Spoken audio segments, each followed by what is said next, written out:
Ce soir, j'aurai l'honneur et le bonheur d'animer cette soirée consacrée à la résistance non-violente, organisée conjointement avec le Centre de ressources sur la non-violence, qui sont ici avec nous ce soir, les Antennes de paix, je vois quelques-uns ici, et le Centre de services de justice réparatrice, que je remercie de leur chaleureuse et enthousiaste collaboration à cet événement. Avant de vous présenter nos panélistes, de même que le programme de la soirée, j'aimerais vous inviter, en fait, nous inviter collectivement à un moment de silence, d'introspection et pour les croyants d'entre nous, de prière, à la mémoire des victimes de l'attentat perpétré contre la Grande Mosquée de Québec il y a 1 an. À la mémoire aussi des familles endeuillées, des communautés meurtries et d'un tissu social blessé et fragilisé qu'il faut de toute urgence soigner, retisser.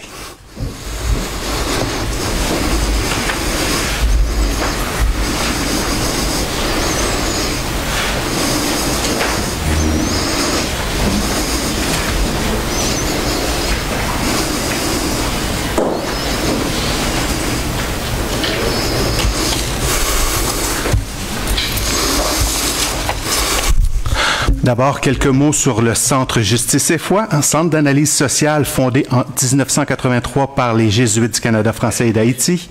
Le Centre Justice et Foi pose un regard critique sur les structures sociales, politiques, économiques, culturelles et religieuses. Il publie la revue Relations et organise différentes activités publiques, notamment les soirées Relations comme celle-ci. Son secteur Vivre Ensemble développe une expertise sur les enjeux d'immigration, de protection des réfugiés ainsi que sur le pluralisme culturel et religieux. C'est à la lumière des enjeux qui sont au cœur de la mission même du Centre Justice et Foi qu'il nous a paru essentiel, sinon vital, d'initier une réflexion collective sur les ressorts de la violence, tout en réaffirmant du même souffle notre option préférentielle pour la non-violence. Face à cette violence inouïe que celle qui a frappé la Grande Mosquée de Québec, que peut encore la non-violence?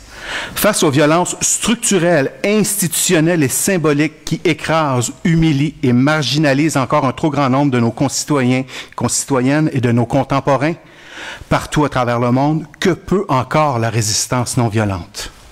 Face à des États et des gouvernements qui multiplient les lois, règlements et mesures d'exception ayant pour effet de criminaliser la dissidence, la désobéissance et l'action collective, que peut encore la résistance non violente? C'est à ces questions que tentons de répondre nos 3 panélistes, Martin Hébert, Dominique Boisvert et Laurence Guénette, que je salue par la même occasion. Ces questions nourriront aussi notre réflexion collective, réflexion à laquelle vous serez cordialement invités à prendre part. Cette soirée se déploiera en 3 temps, ou si vous voulez en 3 actes. D'abord, une table ronde d'environ 1 heure au cours de laquelle nos panélistes mettront de l'avant des points de vue contrastés mais complémentaires sur les tenants et aboutissants de la résistance non violente. Nous prendrons ensuite une pause de 15 minutes. Au retour de cette pause, vous serez invités à poser des questions à nos panélistes ou à réagir à leurs propos. Nous vous invitons à vous abonner à la liste de diffusion du Centre Justice et Foi afin de vous abonner à nos infolettes. Nous faisons circuler en ce moment... Oui, non. Non. On le fera. Nous ferons circuler sous peu une feuille nous permettant de nous laisser. C'est bien. Vos coordonnées. Nous demanderons à la dernière personne à l'avoir remplie d'avoir la gentillesse d'aller la porter à la table d'accueil en haut des escaliers, s'il vous plaît. Voilà. Donc... commencer avec la présentation de Martin Hébert. Donc, professeur titulaire au département d'anthropologie de l'Université Laval, Martin Hébert est membre du groupe de recherche sur les imaginaires politiques en Amérique latine et du Centre d'études et de recherche autochtones. Il est également membre du conseil d'administration du Centre de ressources sur la non-violence. Ses recherches portent sur l'anthropologie des conflits et l'anthropologie de la paix, tant au nord qu'au sud, avec un intérêt marqué pour les mouvements autochtones de résistance. Nous lui avons demandé de réfléchir avec nous autour du concept de violence structurelle en guise de préambule à cette soirée consacrée à la non-violence. Je lui cède la parole de ce pas. Bon, tout d'abord, merci beaucoup pour l'invitation. C'est très apprécié, très stimulant de me retrouver ici devant vous et avec des panélistes extrêmement intéressants avec qui on va avoir du plaisir à échanger. Avant de commencer, Martin très courte présentation. Je vais faire une préface en disant que le concept de violence, et en particulier le concept de violence structurelle, occupe mes journées depuis plus de 20 ans. Donc, mon travail d'anthropologue, mon travail de terrain, de réflexion, d'enseignement a tourné beaucoup autour de ce concept-là. Donc, essayer de comprendre la violence.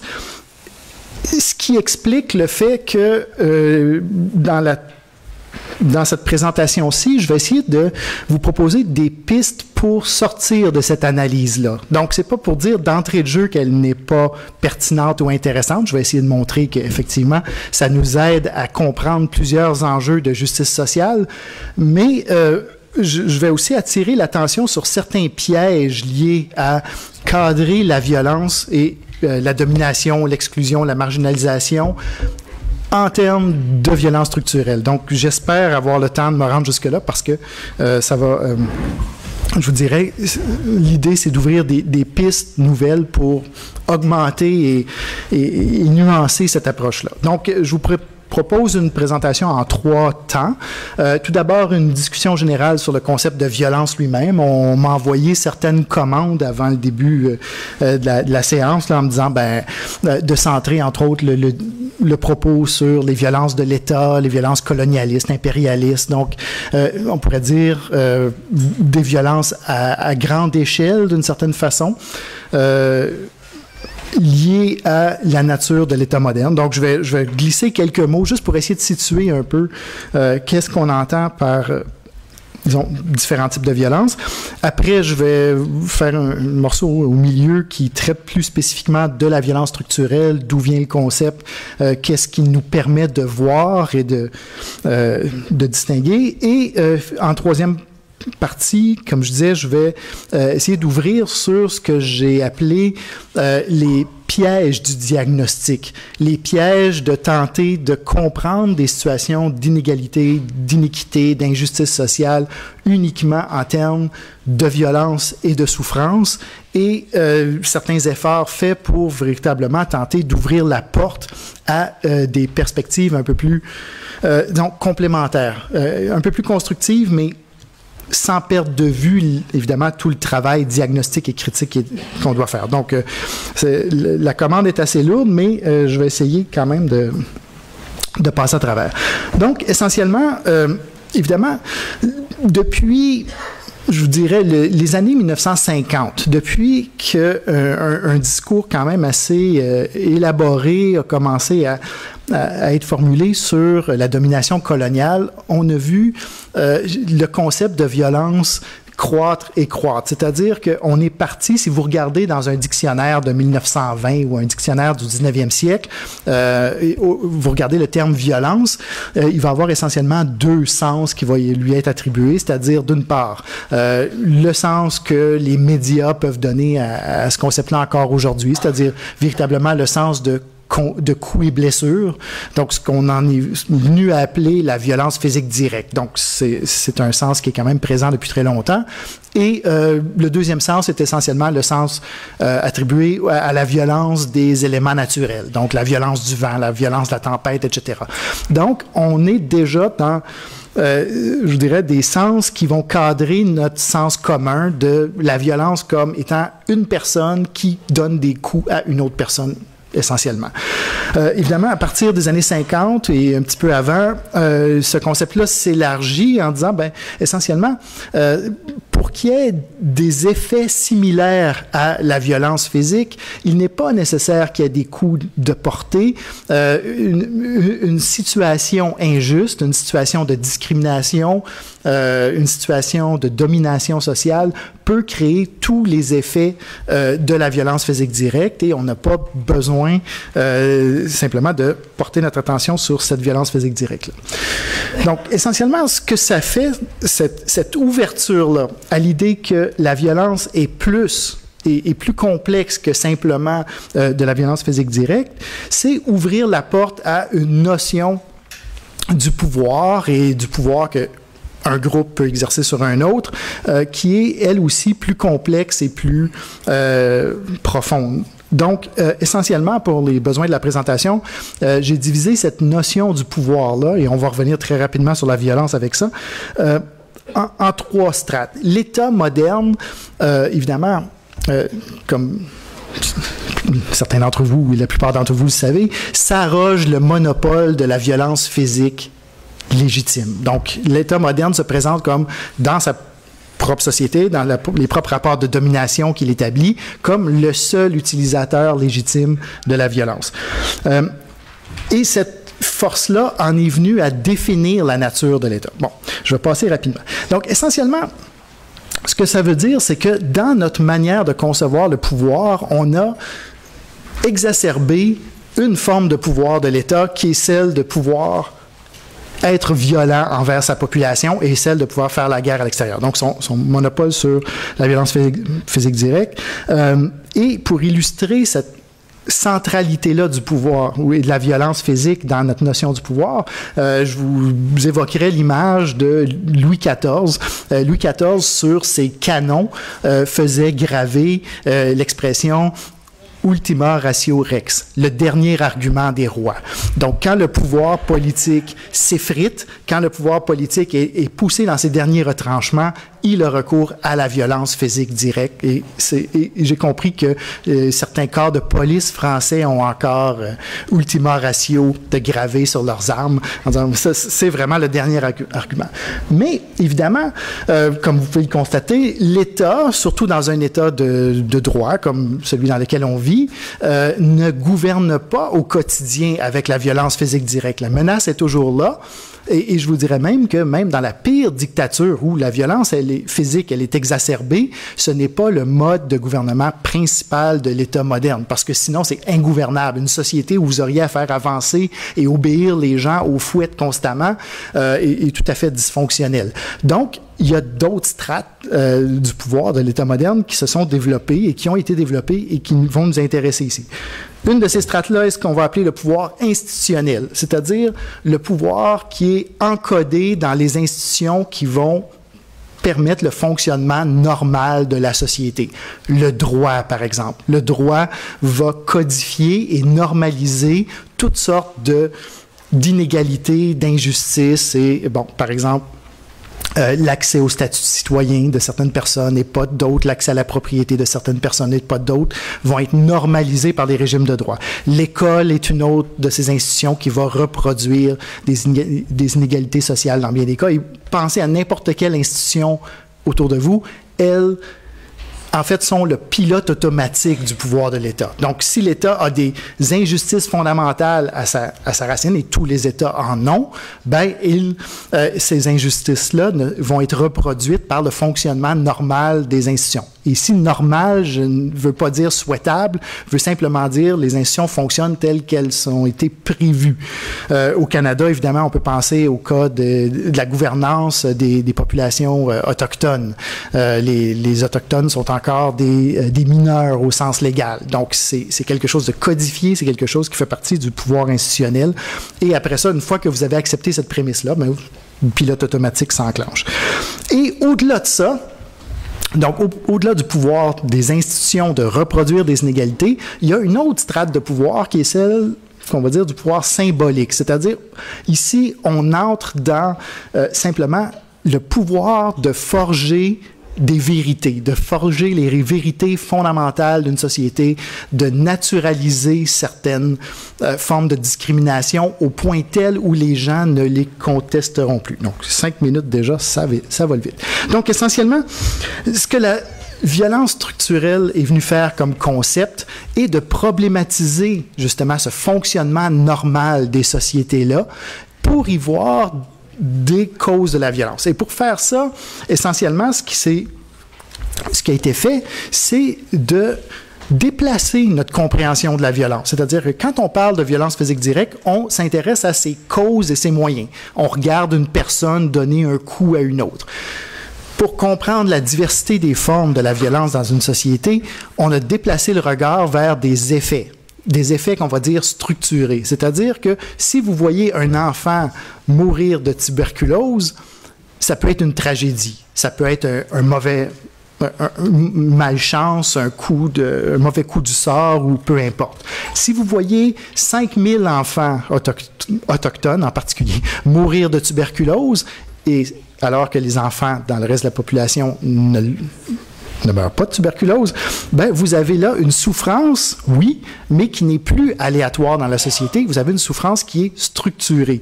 Et dans ce sens-là, vous avez un indicateur, une piste qui nous indique qu'il y a potentiellement une présence de violence et violence à découvrir.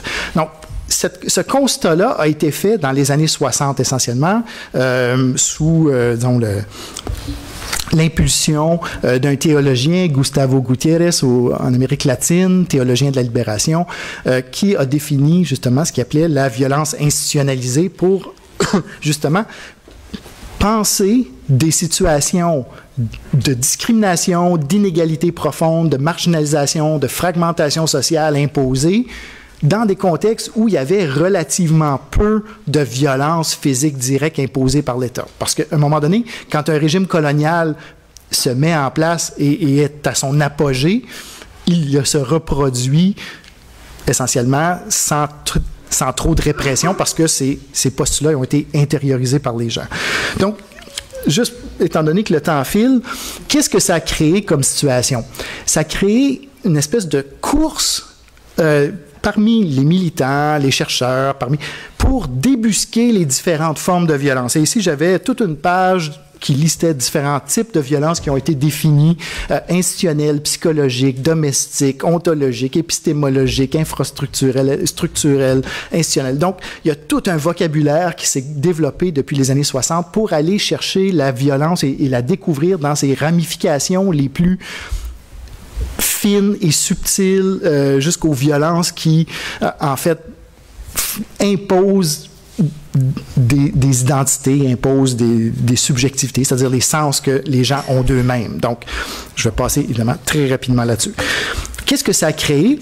Bien, ça a créé une sorte de jeu de chasse, de chat et de souris où les gens engagés dans les luttes pour la justice sociale étaient engagés essentiellement dans le diagnostic des violences. Et quand on en trouvait une, ou on en trouve une, on met en place des moyens d'action pour agir sur cette violence-là et tenter de la mitiger et de l'éliminer, etc. Mais ce faisant, on s'est rendu, d'une certaine façon, à la merci de la violence elle-même. C'est-à-dire que pour comprendre la justice, on doit toujours l'appuyer sur une notion de la violence. Je trouve une violence psychologique, ben là, je vais mettre en place des actions pour la justice qui vont consister à éliminer cette violence-là. Ce qui fait que les gens qui souffrent de cette violence-là viennent définis comme essentiellement des sujets souffrants. En parler ordinaire, on dirait la victimisation des gens. Et ces identités victimisantes-là deviennent extrêmement contraignantes et font en sorte que on a des identités qui reposent essentiellement sur le vécu d'une souffrance, etc. Donc, évidemment, le sujet souffrant est certainement entravé par les violences qu'il subit, mais il n'est pas défini par ces violences-là. Et ce constat-là a ouvert la porte à, on pourrait dire, des approches qui veulent dépasser le simple diagnostic et la simple réaction à toutes les violences subtiles qu'on trouve pour dire essentiellement, ben regardez, faire l'autopsie d'une situation sociale, c'est effectivement important pour conscientiser les gens, important pour prendre conscience de la profondeur et des ramifications de la violence dans la société, mais on ne peut pas se limiter à ça. On doit ouvrir la porte au-delà du sujet souffrant à ce qu'on pourrait appeler le sujet espérant, c'est-à-dire des gens, de concevoir les gens dans la société comme ayant des projets propres, comme ayant une volonté de refonder quelque chose de nouveau, de fonder leur propre société. Dans les études autochtones, on appelle ça l'autodétermination. Ailleurs, on appelle ça l'autonomie. Peu importe le nom que vous mettez, l'habileté. On y est. L'habileté, parler de souffrance, des sujets à définir les directions, définir la société qu'ils veulent, va peut devenir une nouvelle clé pour comprendre les enjeux de justice sociale au-delà de la simple lutte à l'élimination de la violence. Qu'est-ce que ça fait concrètement? Bien, ça fait que, par exemple, quand on considère la situation des migrants, les grands débats aujourd'hui dans nos sociétés tournent autour de l'intégration et des droits des migrants. Qu'est-ce que ça veut dire concrètement? Bien, ça veut dire que l'horizon que notre société, disons, dominante se donne comme justice sociale, c'est de faire participer les gens à quelque chose qui existe déjà. Donc, on a détecter une inégalité dans la scolarisation, dans les revenus ou dans l'accès aux droits ou peu importe, et c'est de ramener tout le monde au même niveau. Essentiellement, c'est un langage d'intégration, d'assimilation dans des structures qui ne sont jamais questionnées. Alors que, évidemment, aller au-delà de cette notion de violence structurelle nous amènerait à voir, par exemple, les nouveaux arrivants, les immigrants, comme étant engagés dans un processus non pas d'intégration, mais dans un processus de refondation de la société, où toutes les institutions, tout ce qui est codifié dans notre société est sujet à débat, est sujet à transformation et est sujet à refondation, disons, d'une société plus profondément juste. OK, je vais arrêter ici. Merci. Merci beaucoup. Quelques phrases clés. Une situation injuste peut créer tous les effets d'une violence directe. Le droit va codifier tout un ensemble d'inégalités sociales. Toute la notion ici de loi injuste qu'on est en bon droit finalement de contester. De sujets souffrants au sujet espérant au sujet agissant. Ça met très bien la table pour notre deuxième intervenant, donc Dominique Boisvert. Faut lire membre du barreau pendant 20 heures, Dominique Boisvert a choisi de travailler essentiellement en milieu populaire dans les domaines de la solidarité internationale, des droits humains des immigrants et des réfugiés. Il est l'auteur de nombreux ouvrages sur la non-violence, la désobéissance civile et la simplicité volontaire. Nous lui avons demandé donc de présenter les arguments principaux en faveur de la résistance non-violente, arguments qu'il a défendus avec passion et conviction dans son plus récent livre « Non-violence, une arme urgente et efficace ». C'est ça ici. Oui. Alors, bonsoir tout le monde. Je veux juste que vous vous rappeliez que ce que je vais dire, c'est à la lumière des événements de Québec l'année dernière, donc ça ne fait pas abstraction de ça. Au contraire, et que tout ce que je vais dire, c'est dans un monde comme celui-là. J'ai déjà eu beaucoup de difficultés à synthétiser en 120 pages les choses que je vais vous dire. Puis on m'a demandé de vous synthétiser ça en 20 minutes. Alors, imaginez le défi. Le plus simple, c'est d'acheter le livre. L'éco-société a eu la bonne idée dans Résilience de faire des petits livres de 100 pages qui vendent 10 $. Et de les offrir ici ce soir. Bon. Je vais surtout parler de non-violence plutôt que de résistance parce que c'est ce qu'on m'a demandé de faire et que la résistance peut prendre d'innombrables formes. De la désobéissance civile aux protestations de masse, en passant par toutes les formes de non-coopération, de dénonciation ou d'opposition à des situations injustes. Pour comprendre ce que je vais dire, je pense que c'est important de prendre un peu de recul. J'essaie de situer mon propos dans une perspective de longue durée, parce que je dirais pas la réflexion, mais je dirais les réactions qu'on a très souvent par rapport à la violence, c'est plutôt des réactions, je dirais, épidermiques face à tout ce qui se passe dans les médias. C'est-à-dire qu'on nous bombarde jour après jour avec toutes sortes de formes de violence. Et c'est dans ce contexte-là qu'on l'aperçoit d'abord et avant tout. Comme disait quelqu'un avec raison, les médias, les bons en tout cas, sont rarement mensongers. Mais ils sont très souvent trompeurs de par leur nature même, parce qu'ils nous parlent de ce qui se passe au jour. C'est moi, ça, c'est le micro. Ils nous disent très souvent ce qui se passe au jour le jour. La non-violence repose d'abord sur une riche tradition, c'est important de le dire, parce que moi je vais parler surtout de ce qui s'est passé au cours du dernier siècle et même du dernier demi-siècle, mais c'est quand même une riche tradition qui peut remonter très loin. On l'a fait souvent remonter particulièrement au milieu du 19e siècle avec Henry David Thoreau, et Léon Tolstoï vers la fin du 19e siècle, mais surtout évidemment avec Gandhi au début du 20e jusqu'au milieu du 20e, et Martin Luther King qui va apparaître sur la scène autour du milieu des années 50 et tout ce qui va suivre. Pourtant, c'est une histoire infiniment plus riche que ça et je vous suggère d'aller lire les pages ou juste regarder les pages 34 à 38. C'est 5 pages d'énumération juste brève de plein de choses de non-violence entre 1910 et maintenant. Et vous allez voir qu'il y en a infiniment plus dont vous n'avez jamais entendu parler. Moi non plus d'ailleurs avant d'écrire le livre. Ce qui est important de comprendre, c'est que la non-violence est un choix. Surtout dans une culture qui est basée sur la violence comme la nôtre.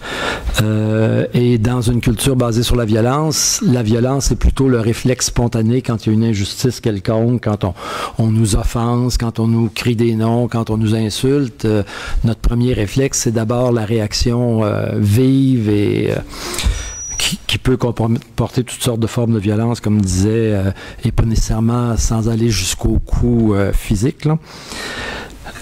Mais dans ce sens-là, la non-violence, qui est un choix, c'est un véritable changement de paradigme par rapport à la société dans laquelle on vit. C'est un choix philosophique, éthique, politique ou stratégique. Bon, philosophique rapidement, c'est vraiment la non-violence, vous allez le voir, c'est beaucoup plus que des techniques d'action qui ne recourent pas à la violence. En fait, la non-violence de Gandhi est une espèce de non-violence philosophique qui est fondamentalement une philosophie de vie à l'égard de l'ensemble de la création. Donc, non seulement les humains qui nous entourent, mais ça s'étend à l'ensemble de la nature, des animaux, etc. C'est aussi un choix éthique, particulièrement parce que les humains, de nombreux humains, et particulièrement des humains inspirés par des sagesses philosophiques ou religieuses, en sont venus à trouver supérieur sur le plan moral d'agir d'une manière qui ne recourt pas à la violence plutôt que d'agir d'une manière qui recourt à la violence. Donc, une espèce de supériorité morale, si vous voulez. Mais c'est aussi un choix, je dirais, de plus en plus, un choix politique ou stratégique qui se base essentiellement sur le fait que la non-violence est choisie parce que elle est plus efficace sur le plan politique. Ce qui peut sembler, à première vue, un peu contre-intuitif ou pas évident. Je vais y venir tout de suite. Mais avant ça, une très brève pause. Est-ce que c'est non-violence avec un trait d'union ou sans trait d'union? Au-delà du débat grammatical, puis j'en parle dans mon livre, alors je n'y réfère pas longuement, si j'avais à résumer très brièvement la non-violence avec un trait d'union, d'ailleurs j'utilise les deux formes dans mon livre en disant très bien dans quel sens j'utilise l'un et l'autre. J'utilise non-violente avec un trait d'union comme c'est l'usage en français, essentiellement pour parler de la non-violence habituelle à laquelle la plupart des gens pensent, c'est-à-dire une préférence pour l'absence de violence. Si on a le choix, on aimerait mieux ne pas avoir recours à des moyens violents. Bon. Et la non-violence avec le trait d'union, ça réfère aussi, par voie de conséquence, à l'ensemble des techniques, des outils, des moyens, etc., qui, justement, ont comme caractéristique commune de ne pas recourir à la violence. Tandis que la non-violence sans trait d'union, qui est celle que je préfère, qui est celle que j'ai utilisée dans le titre du livre et celle que j'essaie d'utiliser le plus souvent possible, ce n'est pas une préférence pour l'abstention de la violence. C'est un refus de la violence. C'est un refus philosophique et un refus très concret, très quotidien de la violence, à tous les niveaux. Et dans ce sens-là, c'est l'utilisation de non-violence sans trait d'union. Ça essaie, je ne dis pas que ça réussit, ça essaie de traduire les deux termes. On attribue la création du terme non-violence à Gandhi en 1919, mais lui, il ne l'a pas écrit en français, puis il ne l'a pas écrit en anglais, il l'a inventé en sanskrit. Puis les deux mots sanscrits qu'il utilise le plus souvent, c'est ahimsa, puis satyagraha. Ahimsa, c'est l'action de ne causer de nuisance à nulle vie.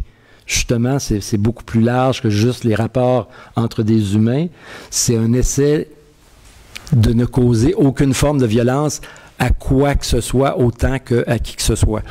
Et satyagraha, qui est l'autre terme que Gandhi a beaucoup utilisé, c'est l'étreinte, la poursuite ou la force de la vérité. Alors, en apparence, là, on est loin de la violence. Bon, très rapidement, débarrassons-nous d'abord de 3 préjugés très fréquents et très tenaces en matière de non-violence. Pour beaucoup de gens, la non-violence, c'est utopique. C'est sympathique, mais impossible. Alors, l'histoire, et particulièrement l'histoire récente, on va le voir, démontre absolument le contraire, avec une innombrable quantité de faits à l'appui. Deuxième préjugé très fréquent, la non-violence signifie démission, lâcheté, passivité, par opposition à ceux qui ont le courage de se tenir debout et de se battre contre l'injustice.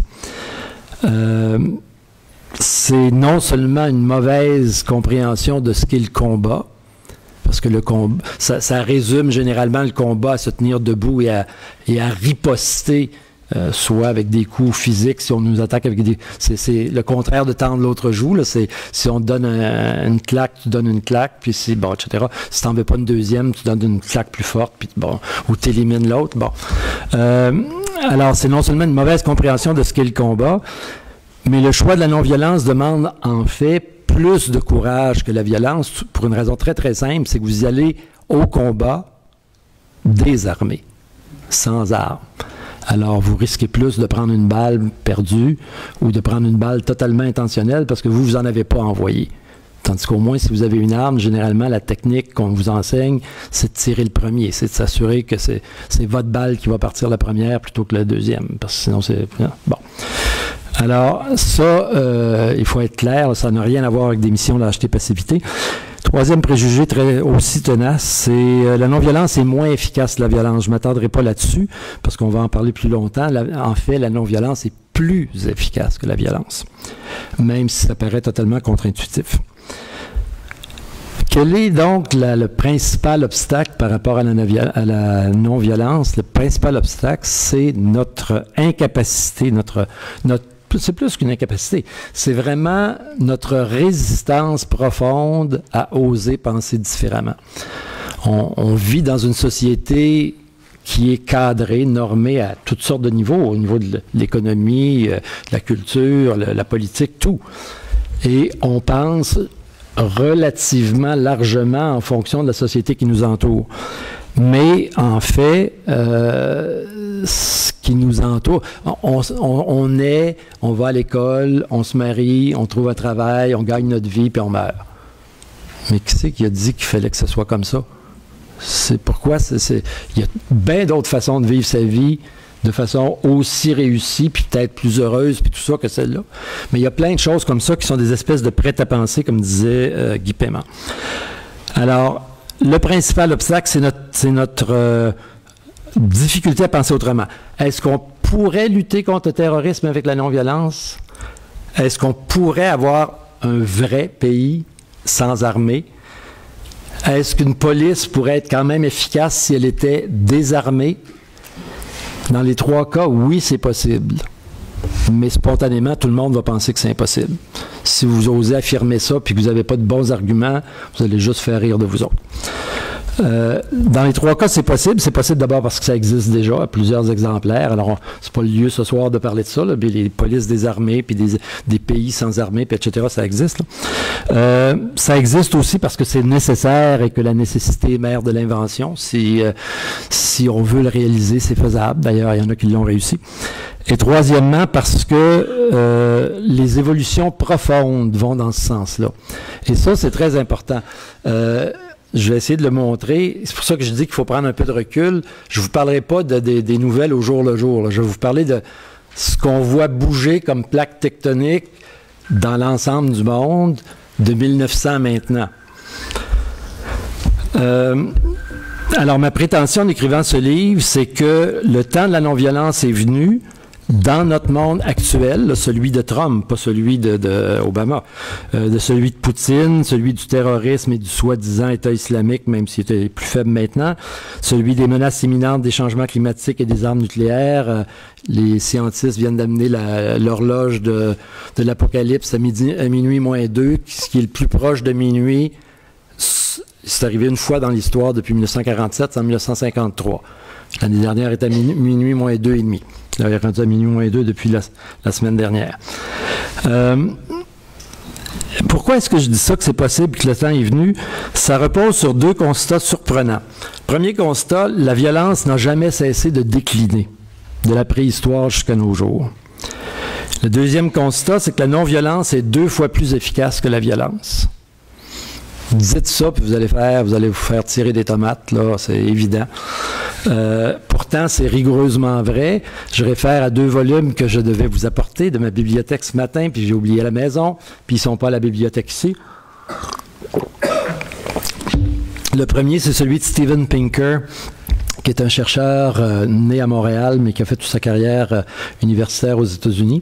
C'est un grand spécialiste de la neurologie puis de la pensée du cerveau, mais qui a consacré plusieurs années de sa vie à faire une histoire de la violence de la préhistoire à nos jours, parce que ce qu'il voulait essayer de comprendre, c'est pourquoi la violence, puis pourquoi elle augmente ou elle diminue. Or, il s'est rendu compte, effectivement, qu'elle n'a jamais cessé de diminuer, puis il y a 650 pages pour le prouver, puis 100 pages de notes, puis je ne sais plus combien, 75 tableaux, puis bon. Ça ne dit pas qu'il y a moins de personnes qui sont victimes. Ça dit que la proportion des humains touchés par la violence n'a jamais cessé de diminuer. Le problème, c'est qu'avec l'explosion démographique exponentielle qu'on a connue puis qu'on connaît encore largement, évidemment, 1% des humains de maintenant, c'est infiniment plus d'individus que 50% des humains il y a un certain nombre de siècles. Alors, le nombre d'individus touchés par la violence est augmente, lui, parce que la population augmente. Mais les chances de mourir par des causes de violence n'ont jamais cessé de diminuer depuis la préhistoire. Je pourrais vous revenir là-dessus. Vous irez voir le livre. Ça s'appelle « The Better Angels of Human Nature, Why Violence Has Declined ». Et ça vient tout juste d'être traduit en français. Malheureusement, dans mon livre, j'ai juste la référence anglaise parce qu'on a appris l'existence de la traduction française après qu'on était parti sous presse. Je ne me rappelle plus du titre exact, mais il y a une question d'ange là-dedans aussi, là.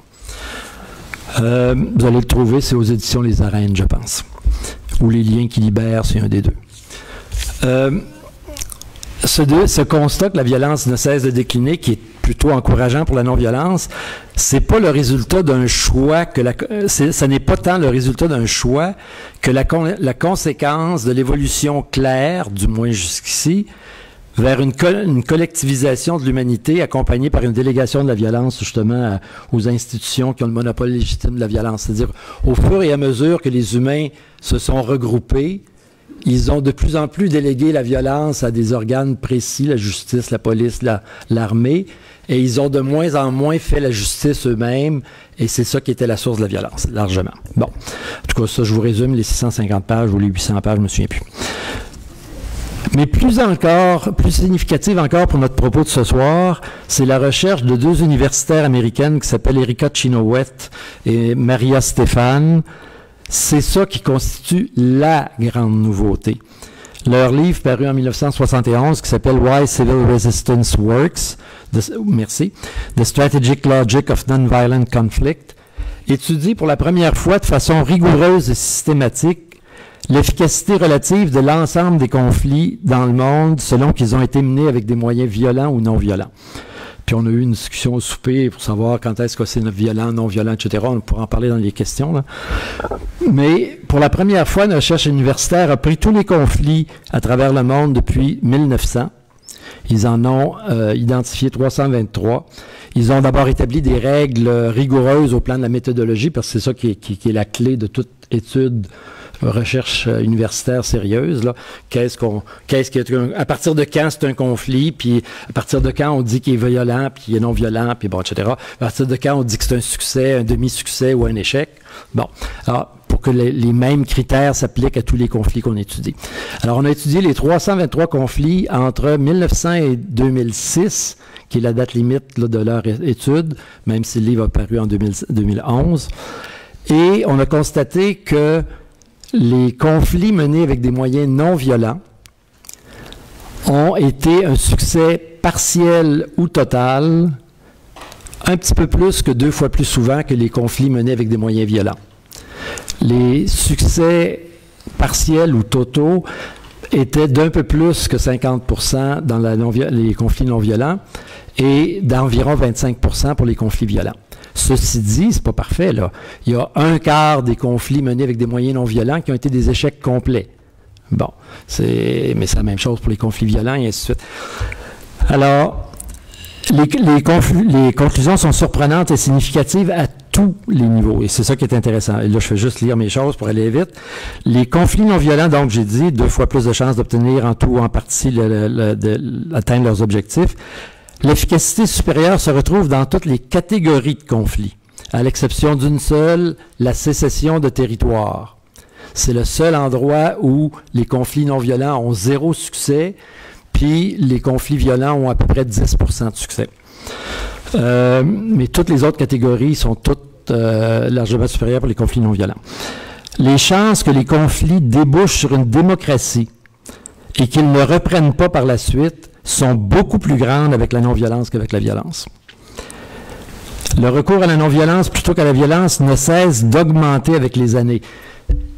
Juste depuis 1960, il y a 80% des conflits non-violents qui sont d'après 1960, puis 20% avant 1960. Et l'efficacité des conflits non-violents ne cesse d'augmenter avec les années, alors que l'efficacité des conflits violents ne cesse de diminuer pendant la même période. Pourquoi est-ce que la non-violence est plus efficace? Oui, je vais faire ça. Pourquoi est-ce que la non-violence est plus efficace? Essentiellement parce qu'elle repose sur une participation large.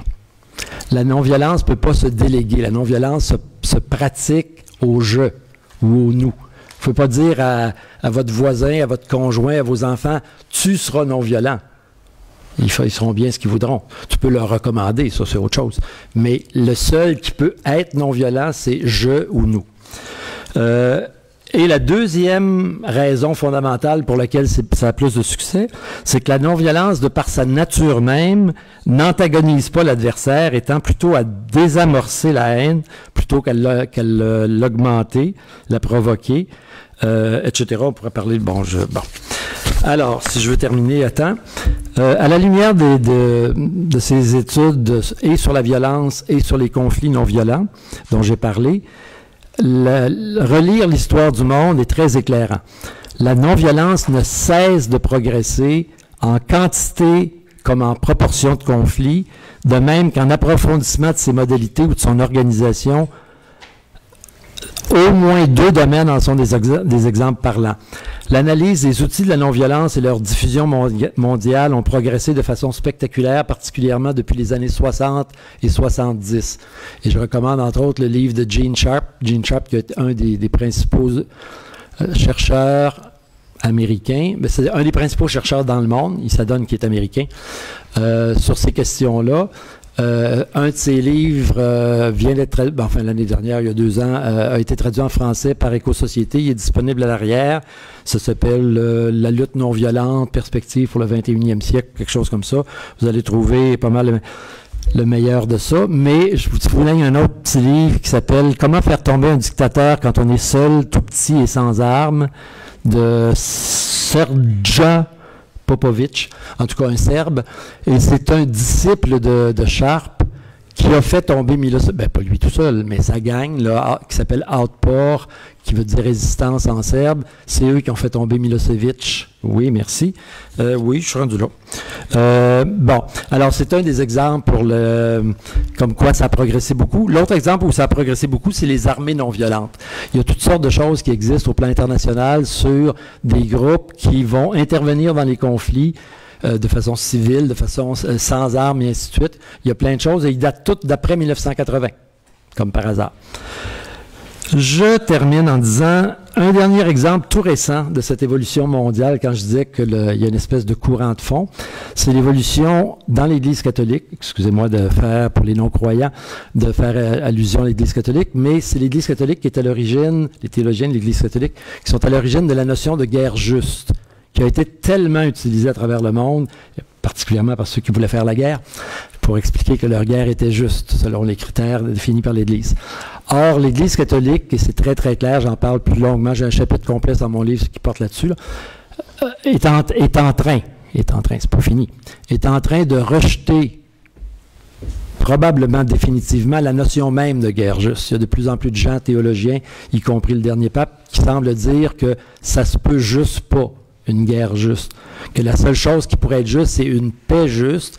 Puis une paix juste, c'est beaucoup plus compliqué que vous pensez. Puis il y a des choses très intéressantes qu'on dit là-dessus. Bon.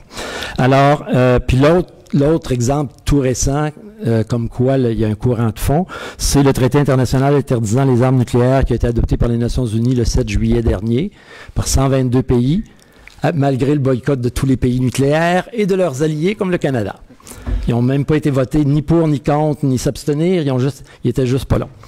Alors cette non-violence organisée, et plus encore, cette non-violence comme attitude fondamentale à l'égard de l'univers, me fait dire que le temps de la non-violence est venu, pas seulement par rapport à ce qu'on pense la violence, même la violence définie par Martin tantôt, mais à l'égard d'une foule de défis du monde actuel pour lesquels on ne pense pas en termes de violence-non-violence.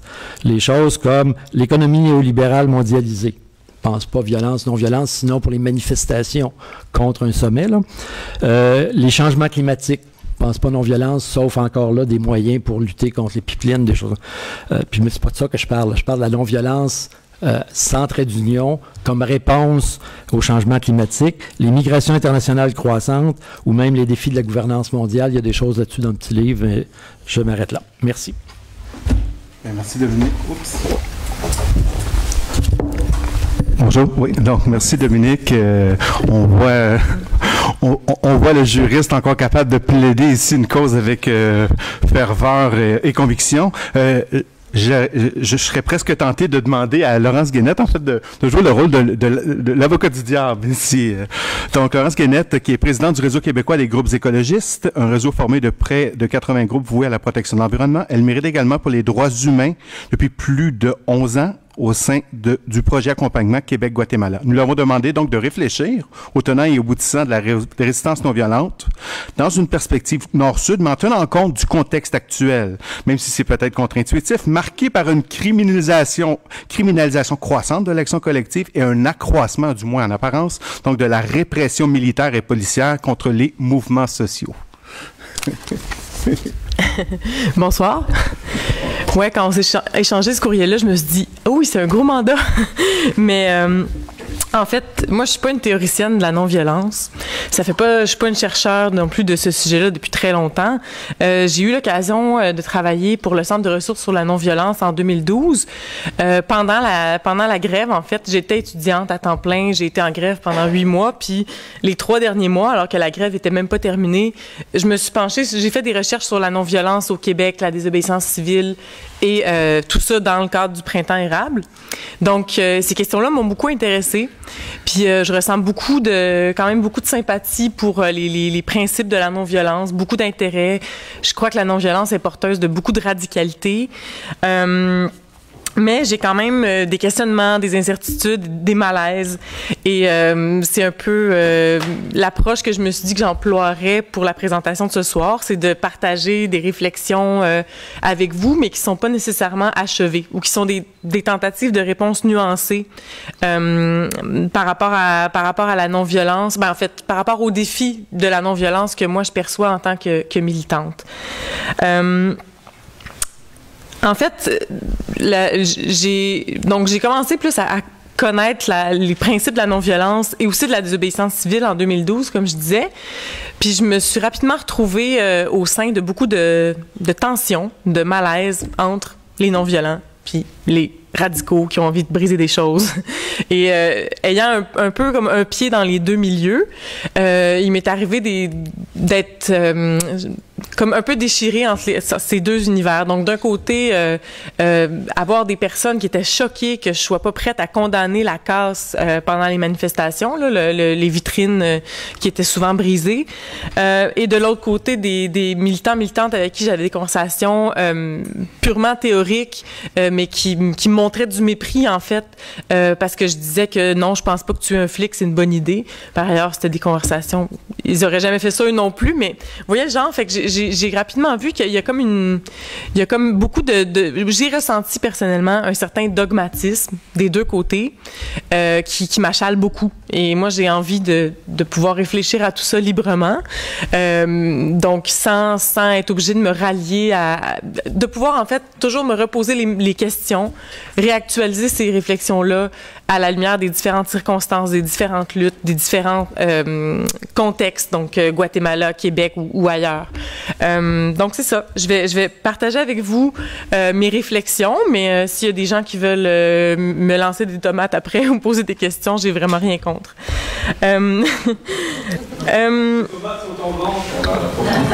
Pardon? Le petit livre rouge. Les tomates sont en vente. Ah, OK. Bon. Vous avez le temps d'aller en chercher. Il me reste peut-être 18 minutes.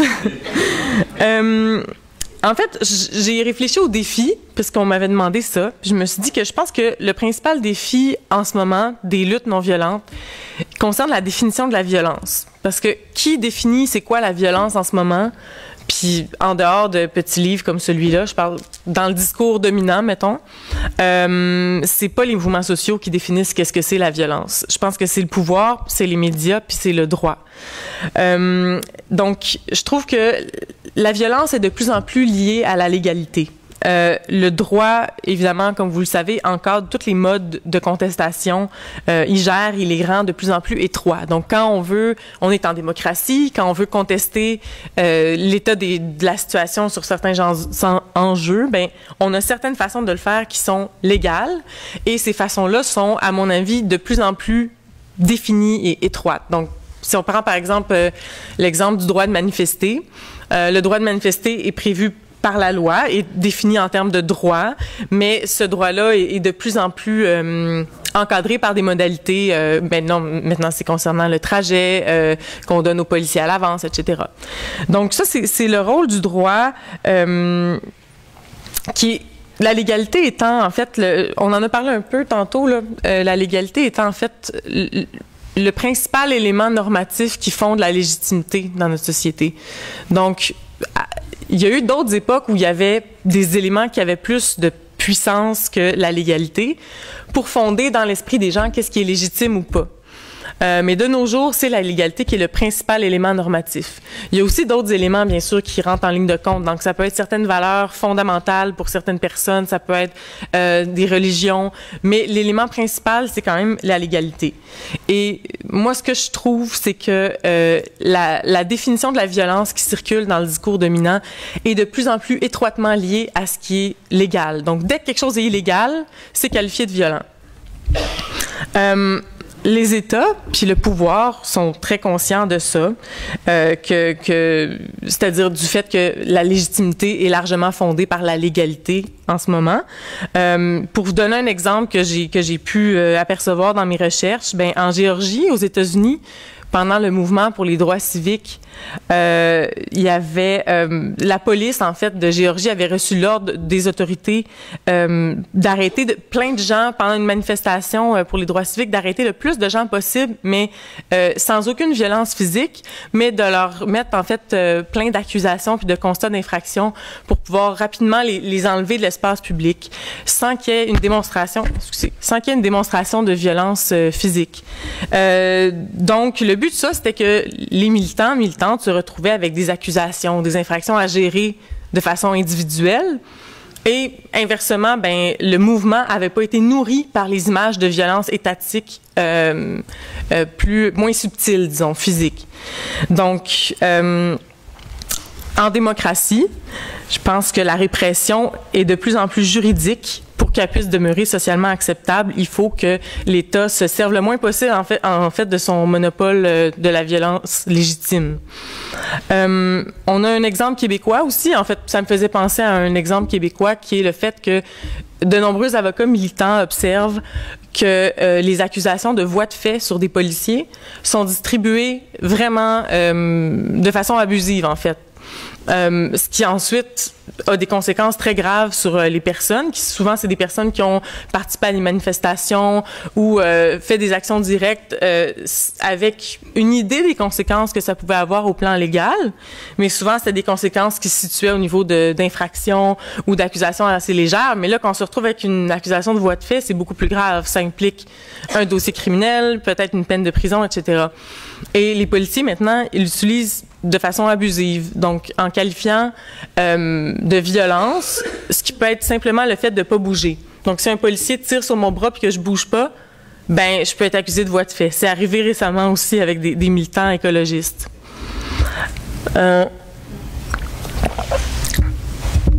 Donc c'était pour parler un peu de, c'est ça, que la répression est de plus en plus juridique et que donc, ce qui est légal définit de plus en plus ce qui est perçu comme acceptable, et dans les médias puis le pouvoir, ben ce qui est illégal, ça rejoint à peu près tout ce qui est, c'est-à-dire que tout ce qui est illégal peut être qualifié de violence par les médias puis par le pouvoir.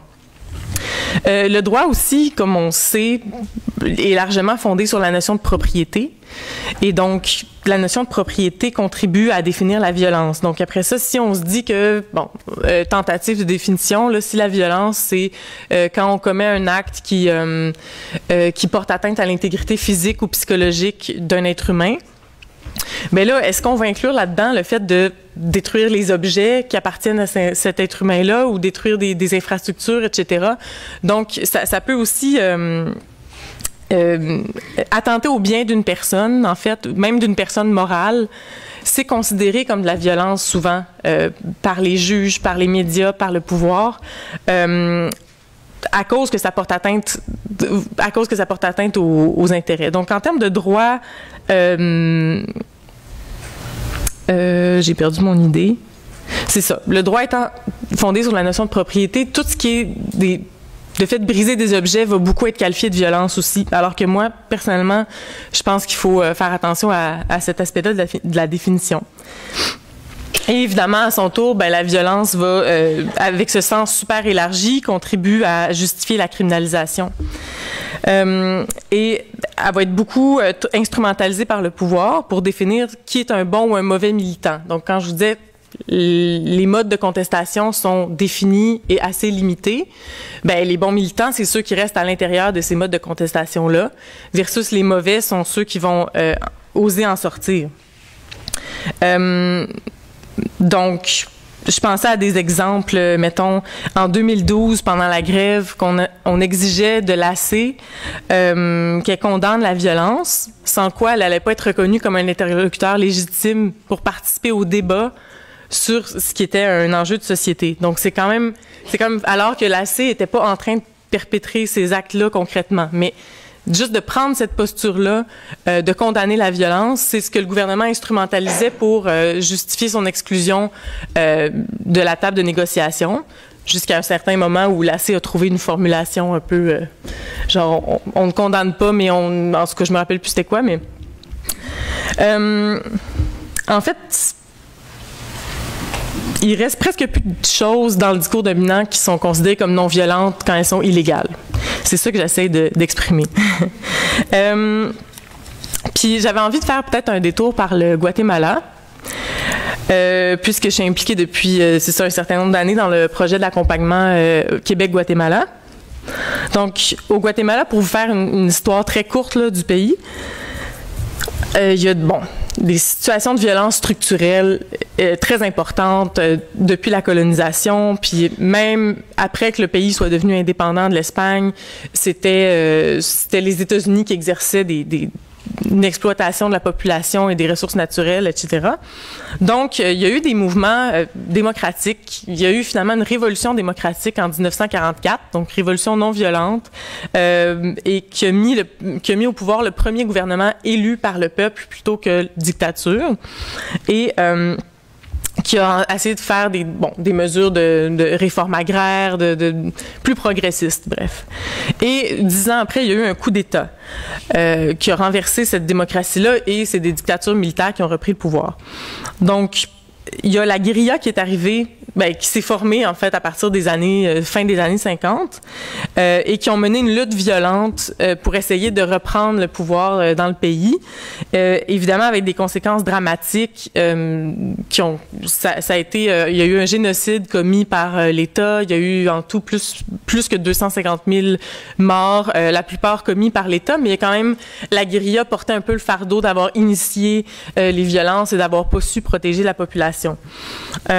Donc, dans le cas guatémaltèque, ni la violence ni la non-violence avaient fonctionné pendant un certain nombre de décennies.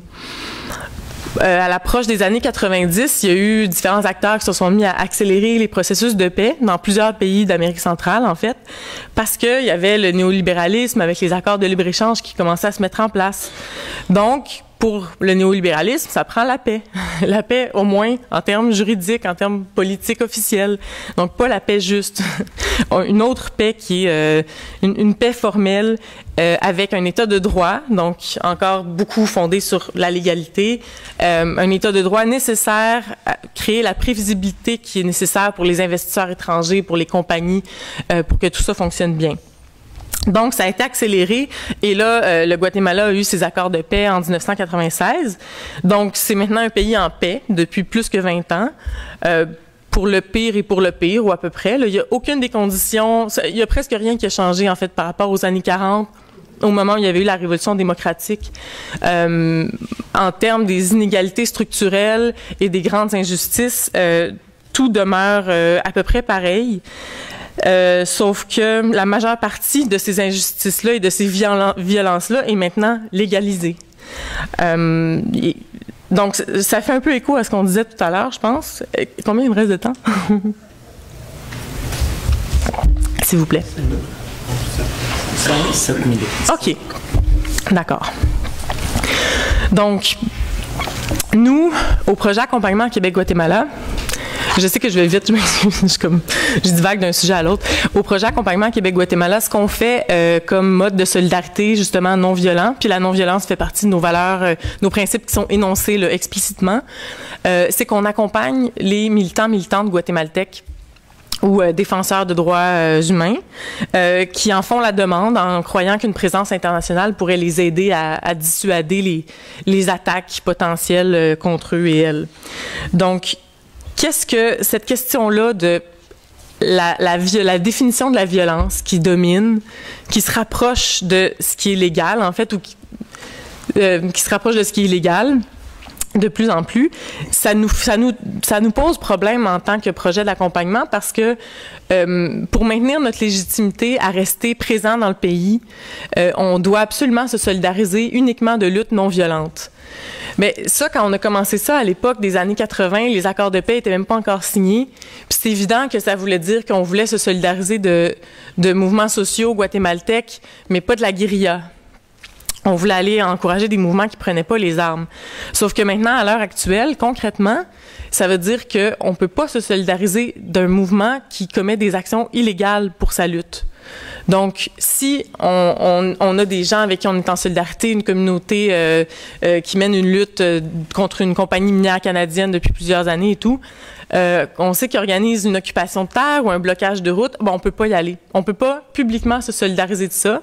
Même si ce sont des actions directes non violentes, dès que ça devient illégal, c'est qualifié de violent par l'État guatémaltèque, puis on met en péril, en fait, la pérennité du projet, la capacité des accompagnateurs internationaux à rester sur le territoire guatémaltèque. Fait que je vous racontais ça un peu pour vous dire comme ça amène aussi comme cette question de définition est quand même cruciale dans ces cas-là. Puis pour revenir à la légalité, une autre pas un défi, plus un espoir en fait que je relevais, c'est que je pense que obéir, ça peut être désappris assez rapidement. Je pense qu'on l'a vu en 2012. En quelques mois, il y avait des gens qui avaient jamais envisagé de commettre le moindre geste illégal, qui soudainement étaient prêts à désobéir de façon au vu et au su de tous. Là. Je pense que c'est la désobéissance puis l'action directe non violente sont porteuses une capacité de bouleverser, en fait, la perception sociale de ce qui est criminel ou pas. Donc, d'aller au-delà de ce qui est légal ou pas pour qualifier ce qui est criminel ou pas. de reconnaître qu'il y a des gestes illégaux qui sont porteurs de légitimité. Puis je pense que la lutte non violente a peut-être cette responsabilité-là de continuer à oser l'illégalité, tout en respectant l'intégrité physique et psychologique des personnes, mais quand même de pas confiner, en fait, de pas réduire, de pas contribuer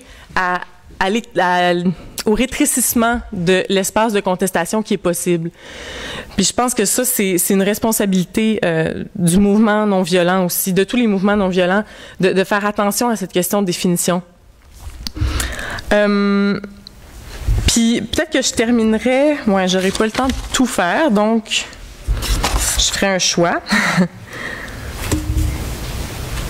Je terminerai peut-être avec, je voudrais partager avec vous en fait des exemples de judiciarisation récents de militantes québécois qui ont fait des gestes de désobéissance, des actions directes non violentes récemment dans les dernières années en fait, puis qui ont eu leur procès au mois de décembre dernier. Il y a quelques personnes qui étaient présentes à ces procès-là aussi. J'y étais, puis en fait, donc on se rend compte que la répression est principalement légale maintenant, comme je le disais tout à l'heure, puis il y a certaines réalités qui sont un peu décevantes, qui sont aussi un défi pour les luttes non violentes. Par exemple, les militantes peuvent difficilement politiser leur procès. Après avoir fait une action qu'ils veulent assumer et dont ils sont même fiers, puis en le faisant, ils savaient qu'il y aurait des conséquences légales, etc. Mais au moment du procès, le fardeau est assumé individuellement de leur action et leurs avocats et avocates, pour diminuer ce fardeau au minimum, leur déconseillent fortement de politiser les procès. Parce qu'on n'est pas aux États-Unis où la majorité des procès se déroulent avec un jury qui est sensible à certaines causes de justice sociale puis moins sensible à d'autres. Ça se passe pas concrètement comme ça, à ce que j'ai pu observer en fait, puis que des avocats m'ont dit aussi. Politiser un procès au Québec en ce moment, c'est la pire stratégie sur le plan légal. Donc, les militantes se retrouvent devant les tribunaux. Puis là, je voulais vous partager certains propos qui avaient été tenus par les juges, en fait. Donc, le premier procès auquel j'ai assisté, c'est une militante qui a participé aux perturbations de l'Office national de l'énergie. Je ne sais pas si vous vous rappelez, ça fait à peu près, je pense que ça fait à peu près 1 an et demi. Donc, il y avait l'Office national de l'énergie tenait des consultations, des audiences publiques. Je passe rapidement parce que c'est pas ça qui est intéressant, mais donc il y a des militantes qui sont débarqués puis qui ont fait du bruit avec des bannières pour perturber les audiences et qui ont réussi en fait à faire annuler les audiences tellement ça a provoqué une grosse médiatisation et tout. Ben cette personne-là, une fois devant la juge, s'est faite vraiment engueuler solidement et la juge a souligné qu'il fallait cesser les actions collectives, que quand on veut être engagé socialement, faut se concentrer sur les actions individuelles. Puis elle était vraiment fière. La juge a même presque félicité. Elle a comme accordé une absolution conditionnelle à la militante en disant « Je suis contente que vous ayez compris ça. Si vous n'aviez pas compris ça, je vous aurais pas accordé d'absolution. » Le deuxième procès qui a eu lieu, en fait, c'est le dernier exemple que je raconte. Puis en fait, c'était il y a 3 hommes qui ont fermé une valve du pipeline de Enbridge en décembre 2015 et au cours de la condamnation qui avait lieu en décembre dernier, en 2017, le juge s'est aussi permis de tenir un discours absolument horripilant où est-ce qu'il y avait une confusion totale par rapport à ce qui est violent, ce qui est pas violent, même par rapport à ce que c'est de la désobéissance civile, là, ça témoignait d'une ignorance vraiment profonde. Donc, grosso modo, le discours consistait en démocratie, tu peux pas commettre un geste illégal juste sous prétexte que tu as des convictions. Parce que ça mène au même genre d'affaires que les gens contre l'avortement qui font des attentats contre des cliniques qui pratiquent l'avortement. Ça mène au même genre d'affaires que les gens qui ont fait les attentats du Bataclan, les attentats de Boston, puis même un certain monsieur moustachu dans les années 30 en Europe. Donc, le juge dit ça à deux personnes qui étaient, les deux accusés qui étaient des gens qui sont en fait en train de lutter pour le bien commun et qui ont quand même pris soin de choisir une action non violente, donc une action directe de fermer la valve en s'attachant après, en sachant très bien que ça serait médiatisé, qu'il y aurait des conséquences légales, donc une action planifiée d'avance, etc., qui visait à préserver justement l'intégrité physique de tout le monde. Et ils se sont fait dire ça. Donc, pour vous dire un peu, c'est juste pour finir mon espèce de plaidoyer pour attention à la définition de la violence parce que c'est tellement grave en ce moment. Puis finalement, pour conclure l'histoire de ces deux accusés-là, ils ont aussi eu des condamnations qui consistent à des amendes, des conditions à maintenir pendant 3 ans, ce qui est une durée particulièrement longue de conditions, et beaucoup d'heures de travaux communautaires à faire, mais l'interdiction de les faire dans des organismes environnementaux. Alors...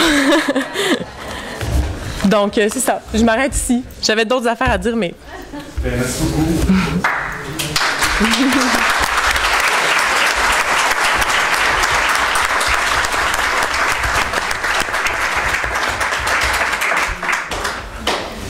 Bref, j'ai l'impression qu'on a bouclé une boucle. Tantôt, on disait le droit peut codifier tout un ensemble d'inégalités sociales.